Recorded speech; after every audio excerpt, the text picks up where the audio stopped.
What's going on, ladies and gentlemen? Rewind Mike, and today I'm here to talk about a couple of USB controllers. Now these have a little catch. They actually have a port on them so you can use them with the original console that they're intended for. So we're just going to break into this. I want to say thank you to Retrobit first of all for reaching out to me, sending me these controllers. They wanted me to check them out a couple of weeks before they came out, so I will be doing a giveaway of one of them. And I will actually just show you the one I'm going to be giving away right now. It's the Street Fighter 2 controller for the Super Nintendo. Like I said, these are really cool because they have the dual link thing. So like if you want, you can use it with your USB adapters, like on your computer or like a Retro Pi or something like that. Or you can just straight up hook it up to your original hardware if you want. The other controllers are all themed. They're all Capcom themed. The next one we got here is the 6-button Sega Genesis controller. Again, USB, and it works with the original console. And then we've got the Mega Man one for the Super Nintendo. Stand up. There's nothing in the box. I took the controller out.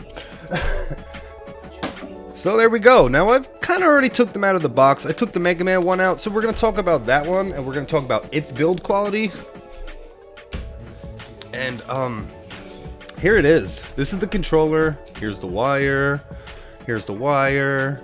Here's the wire. It's kind of long. Probably about 3 feet long, I want to say. Here's the split in it. And then you got your Super Nintendo. And you got your USB adapter. I actually really like this. It's an easy idea. It's simple. The only problem I have with it is when you have it plugged in, it's weighed down. And then it's being pulled down by this. And then any extra weight you're pulling on the cable kind of pulls on it.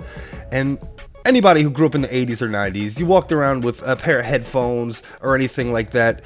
When you buy a controller, you're automatically, or when you buy anything with a wire on it, I should say, you're automatically putting a lifetime on it. You already know it's going to last a year, maybe 2 years. Wireless earbuds are like 6 months if you're fucking lucky. So that's my only real concern with this. Because honestly, I've had a lot of controllers break at the stem right here. And this is sturdy as I don't see it breaking anytime soon. I really don't. I'm actually kind of grateful for that they made a nice strong stem like that at the base of it. Now the L and R buttons are a little clicky, but they're still really responsive. As you'll see when I show you the gameplay, I took a couple of games, specific games I chose to test these controllers with, games that require speed, fast reaction, and input directions and stuff like that, and then other ones that require directional inputs, and then ones that use all of the controllers. So we're going to test 3 games on each console, see how they perform. We're going to break these controllers down and see what's up with them. But as you can see, the Super Nintendo, I don't know if you can see, but they actually got the indents on them. I like it. I like it.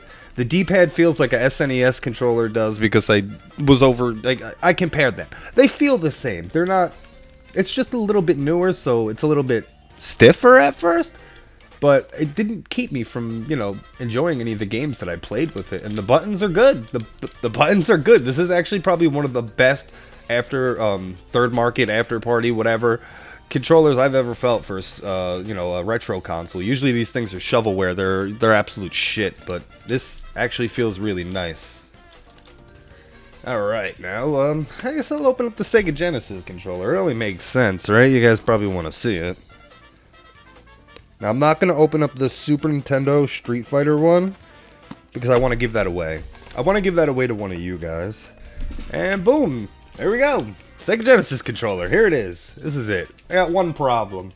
I don't like how where the indents meet on here, you actually see the design get cut off. Other than that, I actually really love this design, and that's probably why it ticks me off a little bit. Not too much, just a little bit. Like you can see where they cut it. Anyway, the D-pad is raised, just like the 6-button controller on the Sega Genesis. They all feel good. It's got the mode button, so if you were to try to use this for like this obviously wouldn't work for Sega Saturn emulation because it doesn't have L and R buttons, so it's one setback to it, but it's a Sega Genesis controller. As I said, you got the Genesis adapter, right? And you got the USB adapter, and then you got the Atari adapter also. Buy a controller and then plug it into your Atari. Why not? The buttons, I like it. The controller feels good. It really does. I dig it. All right, so yeah, let's get into the game tests. Like I said, I got a couple of different a couple of hand-selected tests. I'm gonna put these controllers through to test all sorts of inputs and directionals and timing and all of that stuff, guys. So without further ado, we're gonna jump into this. Alright, first things first. There's something I just had to know.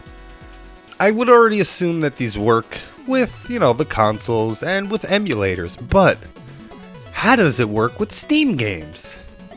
Well, I'm pretty happy to say that it works perfectly fine. I ran through the first area of Shovel Knight with no problems at all, so there's that. Time to test those inputs for any sort of delay. As you can see, I had no trouble speeding through Sonic and Aladdin.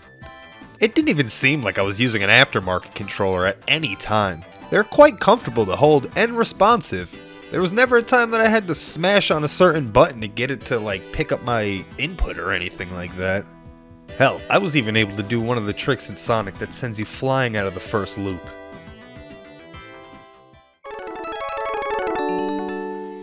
Likewise, the diagonal inputs were on point. Most of this checklist comes from experience with inferior controllers. Thankfully, that's not the case with these. The texture of the D-pads not only kept my finger from slipping, but they didn't dig into my thumbs either. Final challenge is testing all those wacky inputs from fighting games. That includes the quarter circle, or Hadouken motion, and Z inputs, or dragon uppercut motions. Again, I was able to recover from attacks with uppercuts, and I really was able to put pressure on the computer. There's not much to say here. Each controller did exactly what they're supposed to. So that's it. That's what you get. Do I suggest buying these controllers? Yeah, if you're in the market for USB controllers to work with your computer, your Retro Pi, the new device that Retrobit has coming out. If you guys don't know what that is, it's called the Super Retro Arcade. I'm pretty sure it'll work with that too. So as I said at the start of the video, I'm going to be giving away this Super Nintendo controller for Street Fighter 2. Technically I can't give this away until the end of the month, so I'm gonna actually run this. I'm gonna run this until the end of the month, and then November 1st, I'm gonna pick somebody. I'm gonna send this to your house. You're gonna get it for completely free. The only thing you have to do is comment, like the video, and then go on my Twitter and retweet it. It's that easy. I'm gonna put descriptions right down below. If you guys want, you can go do that. Get yourselves a couple of extra participants. Each comment and each share on Twitter will get you one, and then it's kind of hard to track the likes. So if you have your likes turned on Twitter, and I could see that you liked the video as well, you'll get a third entry into being able to win this controller. Yeah, I totally suggest picking them up regardless, even if you don't win one. They're really, really reliable. I'm shocked at how good these controllers are. Usually I hate after party shit. Thank you very much for watching. I wish all of you good luck in entering the competition. And yeah, descriptions down below if you want to pick these controllers up for when they come out. You can pre-order them now. Yeah, I'm Rewind Mike. Thank you very much for watching.